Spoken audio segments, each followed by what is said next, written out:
ശ്രീ ജയചന്ദ്രൻ, അങ്ങനെ ഒരു വലിയ മൂവ്മെൻ്റ് ഇപ്പോൾ ഇന്ത്യൻ യുവജനതയെ സമരരംഗത്തേക്ക് ഇറങ്ങാൻ സന്നദ്ധമായി ഇനിയും ഇത്തരം ഈ മൂവ്മെൻറ്റിൻ്റെ ഭാഗമായി നിൽക്കുന്ന അവരെ ഭയപ്പെടുത്തി ഇത്തരം കേസുകളൊക്കെ ചാർജ് ചെയ്ത് നേതാക്കളെ പിടികൂടാൻ ശ്രമിക്കുക, അതുവഴി ഭയപ്പെടുത്തുക എന്ന് പറയുന്ന ഒരു രീതി വളരെ ശക്തമായി അവലംബിക്കാനുള്ള ഒരു ശ്രമമാണ് നടക്കുന്നത്. അതിൻ്റെ കൃത്യമായ ഉദാഹരണമാണ് ഇന്ന് നമ്മുടെ മുമ്പിൽ ഐഷയിലൂടെ സംഭവിച്ചത്. അത് പരാജയപ്പെട്ടു എന്നുള്ളത് വളരെ പ്രധാനപ്പെട്ട കാര്യം തന്നെയുമാണ്. ഈ സമര വിജയം പോലെ തന്നെ വളരെ പ്രധാനപ്പെട്ടത് തന്നെയാണത്. ഇത് പറയുമ്പോൾ ഇപ്പോൾ ഈ സമരവുമായി ബന്ധപ്പെട്ട വിദ്യാർത്ഥികൾക്കെതിരെ, യുവജനങ്ങൾക്കെതിരെ എടുത്ത കേസുകളെന്നൊരു പ്രശ്നം നിൽക്കുകയാണ്. സർക്കാർ ഇത് പിൻവലിക്കുമെന്ന് പറയുന്നു, പക്ഷേ FIRകളെല്ലാം അവിടെ തുടരുകയാണ്. സുപ്രീം കോടതി വളരെ ശക്തമായി ഇടപെട്ടു എന്നത് ആശ്വാസകരമായ കാര്യമാണ്. പക്ഷേ അവിടെ ഒരു പ്രധാനപ്പെട്ട കാര്യം, ഇപ്പോൾ ഇതുമായി ബന്ധപ്പെട്ട് സുപ്രീം കോടതി നടപടികൾ സ്വീകരിച്ച സംസ്ഥാനങ്ങളോടൊക്കെ റിപ്പോർട്ട് ചോദിച്ചിട്ടുണ്ട്. അതെല്ലാം BJP ഭരിച്ച സംസ്ഥാനങ്ങളാണ്, ഒന്നൊഴികെ. അതും പക്ഷേ ഏറ്റവും അധികം BJPയുമായി സഹകരിച്ച് സംഘ്പരിവാറിനോട് വളരെയധികം ചേർന്ന് നിൽക്കുന്ന നിലയിൽ ഭരിക്കപ്പെടുന്ന ഒരു സംസ്ഥാനം എന്ന വലിയ വിമർശനവും ആക്ഷേപവും കേൾക്കുന്നൊരു സംസ്ഥാനമാണ്. ബാക്കിയെല്ലാം BJP നേരിട്ട് ഭരിക്കുന്ന സംസ്ഥാനങ്ങളാണ്. ഞാൻ പറഞ്ഞത് കേരളമാണ്. BJP ഭരിക്കുന്ന സംസ്ഥാനങ്ങളും കേരളവുമാണ് സുപ്രീം കോടതിയിൽ ഇപ്പോൾ റിപ്പോർട്ട് കൊടുക്കാൻ നിർബന്ധിതരായിരിക്കുന്ന സംസ്ഥാനങ്ങൾ. വിദ്യാർത്ഥി വേട്ട നടത്തിയതിൻ്റെ പേരിൽ, ആ സമരത്തെ അടിച്ചമർത്താൻ ശ്രമിച്ചതിൻ്റെ പേരിൽ, വിദ്യാർത്ഥികളെ റിമാൻഡ് ചെയ്തതിൻ്റെ പേരിൽ എന്ന് കാണണം. അതിൽ കേരളവുമുണ്ട്. BJP ഭരിക്കുന്ന സംസ്ഥാനങ്ങൾക്കൊപ്പം മോദി സർക്കാരിൻ്റെ ഈ നയസമീപനത്തിനോടൊപ്പം നിന്നതിൻ്റെ നടപടികളെ ന്യായീകരിക്കേണ്ട ബാധ്യത കേരള സംസ്ഥാന സർക്കാരിനും വന്നു ചേർന്നിരിക്കുന്നു സുപ്രീം കോടതിയിൽ എന്നുള്ളത് വളരെ ഗൗരവമാണ്. ഇപ്പോൾ ഉദാഹരണത്തിന് നോക്കാം, ഹൈദരാബാദ്, തെലങ്കാന സർക്കാർ സംസ്ഥാനത്തിൻ്റെ ഭാഗമായി അവിടെ സമരം ശക്തമായിരുന്നു. ഒരു വിദ്യാർത്ഥിക്ക് നേരെയും ആ നിലയിലൊരു സമീപനം അവിടുത്തെ പോലീസ് സ്വീകരിച്ചിട്ടില്ല. ബംഗളൂരുവിലുണ്ടായിരുന്നു, അവിടുത്തെ കർണാടക കോൺഗ്രസ് സർക്കാർ ആ നില സ്വീകരിച്ചിട്ടില്ല. മുദ്രാവാക്യം വിളിച്ചാണ് ദില്ലിയിൽ ശിവകുമാർ എന്ന കർണാടക മുഖ്യമന്ത്രി രാഹുൽ ഗാന്ധിക്കൊപ്പം ആ സമരത്തിൽ പങ്കെടുത്തത്. കേരളത്തിൽ സംഭവിച്ചത് രണ്ട് നിലയ്ക്കും നമ്മൾക്കറിയാം. അത് വളരെ പ്രധാനപ്പെട്ടൊരു കാര്യം കൂടിയാണ്, ഈ സാഹചര്യത്തിൽ പരിശോധിക്കപ്പെടേണ്ടതാണ്. ഞാൻ ശ്രദ്ധിച്ചൊരു വാചകം കൂടി പറയാം. P. രാജീവിൻ്റെ അല്പം മുമ്പുള്ളൊരു പോസ്റ്റ് വന്നിട്ടുണ്ട്, CPIM നേതാവ്. അദ്ദേഹം പറയുന്നത്, സുപ്രീം കോടതിയിൽ കേരളം ഉൾപ്പെടെ, കേരളം ഇൻവെർട്ടഡ് കോമയിലാണ്, സുപ്രീം കോടതിയിൽ കേരളം ഉൾപ്പെടെ BJP ഭരിക്കുന്ന സർക്കാരുകൾ കേന്ദ്രത്തിനൊപ്പം റിപ്പോർട്ട് കൊടുക്കട്ടെ. ശ്രീ ജയചന്ദ്രൻ ശ്രദ്ധിച്ചിട്ടുണ്ടെന്ന് വിചാരിക്കുന്നു. സുപ്രീം കോടതിയിൽ, P. രാജീവ് എഴുതുന്നതാണ്, സുപ്രീം കോടതിയിൽ ഇൻവെർട്ടഡ് കോമയിൽ കേരളം ഉൾപ്പെടെ BJP ഭരിക്കുന്ന സംസ്ഥാന സർക്കാരുകൾ കേന്ദ്രത്തിനൊപ്പം റിപ്പോർട്ട് കൊടുക്കട്ടെ. ഇതാണ് അവസ്ഥ.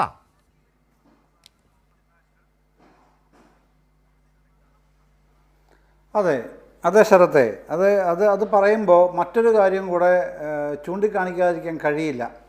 അതുകൊണ്ട് ഞാൻ അതുകൂടെ പറയണമെന്ന് തോന്നുകയാണ്. കാരണം അത് മറ്റൊന്നുമല്ല, ചീഫ് ജസ്റ്റിസ് ഓഫ് ഇന്ത്യ അദ്ദേഹം ആണല്ലോ ഈ കോക്രോച്ച് ജനതാ പാർട്ടിയുടെ ആ ഒരു പിറവിക്ക് പരോക്ഷമായ ഒരു കാരണക്കാരൻ. നേരിട്ടല്ലെങ്കിലും ഈ കോക്രോച്ചസ് എന്ന് പറഞ്ഞ ആ ഒരു അദ്ദേഹം അത് ഒരു ആക്ഷേപകരമായി, ഒരു താഴ്ന്ന തരം വിമർശനവും ആക്ഷേപവുമായി അദ്ദേഹം ഉന്നയിച്ച സംഗതിയാണ് പിന്നീട് കോക്രോച്ച് ജനതാ പാർട്ടി തന്നെയായി മാറുന്നത്.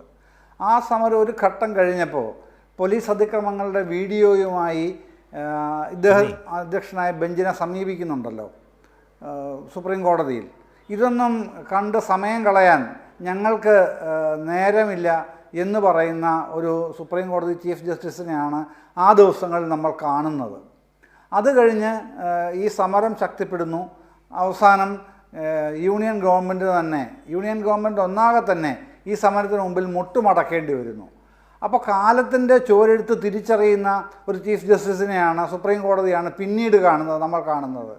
അതാണ് ഇന്ന് രാവിലെ സുപ്രീം കോടതി ചീഫ് ജസ്റ്റിസിൻ്റെതായി പുറത്തു വരുന്ന വാക്കുകളിൽ നിന്ന് മനസ്സിലാക്കേണ്ടത്. അപ്പോൾ കാലത്തിൻ്റെ ചോരെടുത്ത് വ്യക്തമായി സുപ്രീം കോടതിയിൽ തട്ടിപ്രതിധ്വനിക്കുകയും അതിൻ്റെ ഉള്ളടക്കങ്ങളിലേക്ക് കണ്ണയക്കണം എന്ന് അവർക്ക് തീർച്ചയായും അവർക്ക് തോന്നുകയും ചെയ്തതിൻ്റെ ഭാഗമാണല്ലോ ഈ ഓരോ സംസ്ഥാനങ്ങളും, കേരളം ഉൾപ്പെടെ എന്നുള്ളത് അതിലേക്ക് വരാം.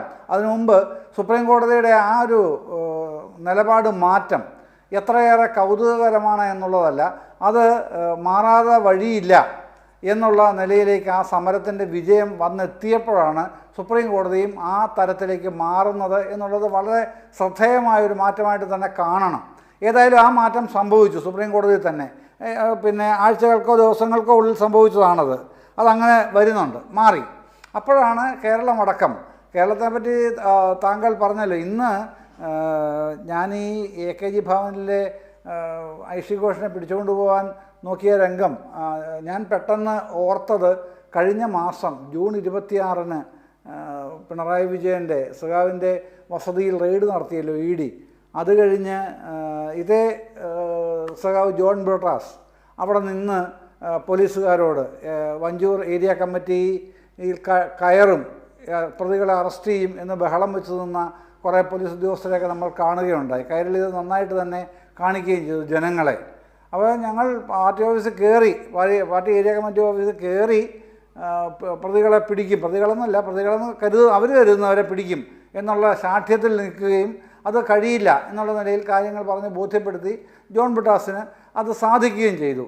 ഇന്ന് അതേ ജോൺ ബ്രിട്ടാസ് തന്നെയാണ് പാർലമെൻറ്റിൽ നിന്ന് പെട്ടെന്ന് AKG ഭവനിൽ എത്തിയതുകൊണ്ടാണ് ഈ തരത്തിൽ വലിയ ഒരു ഭരണകൂട ഭീകരതയിലേക്ക് പോകുമായിരുന്ന ഒരു സംഭവത്തിനെ ആ തരത്തിൽ ശക്തമായ ചോദ്യം ചെയ്യലിലൂടെ തന്നെ തടിതപ്പുന്ന നിലയിലേക്ക്, ഡൽഹി പോലീസ് തടിതപ്പുന്ന നിലയിലേക്ക് കൊണ്ടെത്തിക്കാൻ കഴിഞ്ഞത് അദ്ദേഹത്തിൻ്റെ ആ സമയോചിതമായ ഇടപെടൽ ഒന്ന് മാത്രമാണ് എന്നുള്ള കാര്യത്തിൽ ഒരു തർക്കവുമില്ലാത്ത വിധം പ്രകടമായിരുന്നല്ലോ അദ്ദേഹത്തിൻ്റെ നിലപാടുകളെല്ലാം. ഇപ്പോൾ ഈ ചർച്ചയിലും അദ്ദേഹം അതേ നിലപാടുകൾ പറയുകയും ചെയ്യുന്നുണ്ട്. അത്തരത്തിലുള്ള ശബ്ദങ്ങൾ ഉയരുമ്പോൾ എനിക്ക് ചോദിക്കാനുള്ള ഒരു കാര്യം കൂടെ ഞാൻ ചോദിച്ചിട്ട് നിർത്താം ശരത്തെ. അത് ഉയരുമ്പോൾ എന്താണ് ഇവിടെ കേരളത്തിൽ ഈ VD സതീശൻ സർക്കാരിൻ്റെ പോലീസ് നയം എന്താണ് ഇക്കാര്യത്തിൽ? പ്രതിപക്ഷ നേതാവ് പിണറായി വിജയൻ കത്തയക്കേണ്ടി വന്നല്ലോ, ഈ കുട്ടികൾക്കെതിരെ നിങ്ങൾ ഈ സമരം ചെയ്തതിൻ്റെ പേരിൽ അനാവശ്യമായിട്ടാണ് അല്ലെങ്കിൽ നിയമപരമായിട്ടല്ല നിങ്ങൾ കേസെടുത്തിരിക്കുന്നതെന്ന് പറഞ്ഞ് രൂക്ഷമായ ഭാഷയിൽ കത്തെഴുതിയതിനെ തുടർന്ന് ഇന്നതിപ്പോൾ ഏതാണ്ട് പിൻവലിക്കാം എന്നുള്ള നിലയിലേക്ക് വന്നിട്ടുണ്ട്. അപ്പോൾ ഇവരുടെ മനോഭാവത്തിന് മാറ്റമൊന്നുമില്ല എന്നുള്ള കാര്യത്തിൽ മനസ്സിലായല്ലോ, നമുക്ക് മനസ്സിലാവുന്നുണ്ട്. കേന്ദ്ര ഭരണകൂടം എന്താണോ ചെയ്യുന്നത് അതിൻ്റെ റെപ്ലിക്ക പോലെ തന്നെയാണ് കാര്യങ്ങൾ ഇവിടെയും.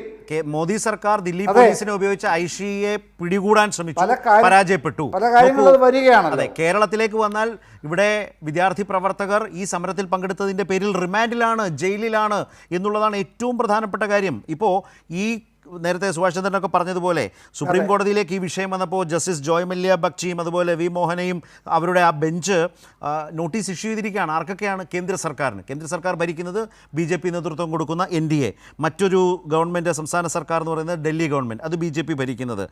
അതുപോലെ ചീഫ് സെക്രട്ടറിമാർക്ക് വിവിധ സംസ്ഥാനങ്ങൾക്ക്, ഒന്ന് മഹാരാഷ്ട്ര ഫട്നാവിസിൻ്റെ അല്ല ഈ പറഞ്ഞ BJP സർക്കാർ ഭരിക്കുന്ന മഹാരാഷ്ട്ര, മറ്റൊന്ന് ബീഹാർ BJP സഖ്യം, അസം BJP ഹിമന്ത വിശ്വ ശർമ്മ, അതുപോലെ ഉത്തർപ്രദേശ് യോഗി ആദിത്യനാഥിൻ്റെ ഉത്തർപ്രദേശ്, അതുപോലെ മധ്യപ്രദേശ്, വെസ്റ്റ് ബംഗാൾ, ഇവിടേക്കൊക്കെയാണ് സുപ്രീം കോടതി നോട്ടീസ് അയച്ചിരിക്കുന്നത് ഈ വിദ്യാർത്ഥി വേട്ട നടത്തിയതിൻ്റെ പേരിൽ ചീഫ് സെക്രട്ടറിമാർക്ക്. ഏറ്റവും അവസാനമായി പറയുന്ന സംസ്ഥാനത്തിൻ്റെ പേര് കേരളം. ബാക്കിയെല്ലാം BJP ഭരിക്കുന്ന സംസ്ഥാനങ്ങളും അതിലൊഴിഞ്ഞു നിൽക്കുന്നത് കേരളം. എന്നാൽ കേരളം അതുപോലെ തന്നെ വളരെ വലിയ വിമർശനം ഇവിടുത്തെ ഭരണവുമായി ബന്ധപ്പെട്ട് BJP സംഘപരിവാർ രാഷ്ട്രീയവുമായി ബന്ധപ്പെട്ട് വലിയ വിമർശനം നേരിടുമ്പോഴാണ് സുപ്രീം കോടതിയുടെ നോട്ടീസ് കേരളത്തിലേക്ക് വരുന്നത്. കേരളത്തിൽ വിദ്യാർത്ഥി പ്രവർത്തകർ ഈ സമരത്തിൽ പങ്കെടുത്തതിൻ്റെ പേരിൽ റിമാൻഡ് ചെയ്യപ്പെട്ട സ്റ്റേറ്റാണ് എന്നതുകൂടിയുണ്ട്. വളരെ ഗൗരവമായ നിലയിൽ പരിശോധിക്കപ്പെടേണ്ട സാഹചര്യങ്ങൾ ഇതിൽ അടങ്ങിയിരിക്കുന്നു എന്നതുകൊണ്ടാണ് ഞാൻ ആ സുപ്രീം കോടതി വാർത്തയുടെ വിശദാംശങ്ങൾ കൂടി സൂചിപ്പിച്ചത്.